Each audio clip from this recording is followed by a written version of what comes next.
હાલો મિત્રો, બધા આવજો ને રામ રામ અને ગુડ મોર્નિંગ. હું તો જાગી ગયો 3 વાગ્યામાં. 3 વાગ્યામાં જાગીને પછી કર્યું બ્રશ, પછી તો મોઢું ધોવા માંડ્યો, પછી તો આપણે સવારનો નાસ્તો ચાલુ કરી દીધો, ચા અને થેપલા.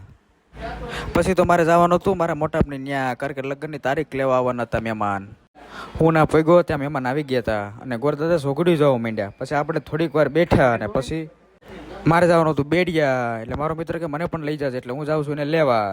હું એને લેવા પહોંચી ગયો તો એણે મને પાન ખવડાવી દીધું. પછી આપણે તો પાન ખાઈને નીકળી ગયા બેડિયા તરફ. લે મારો બેટો આ તો છોકરી જેમ શરમાય છે. અમારું તો પછી કામ પતી ગયું એટલે અમે નીકળી ગયા ઉના તરફ. પછી તો અમે હોની સ્પીડમાં જવા લાગ્યા, કારણ કે જવાનું છે અમારે ઉના મોલમાં સ્વેટર લેવા. કારણ કે મોલમાં વિડીયો ઉતારીને મનાઈ હતી, એટલે મેં તો હતાઈને ફોટા પાડી લીધા. તો મિત્રો કોમેન્ટ કરો કેવું લાગ્યું આ સ્વેટર.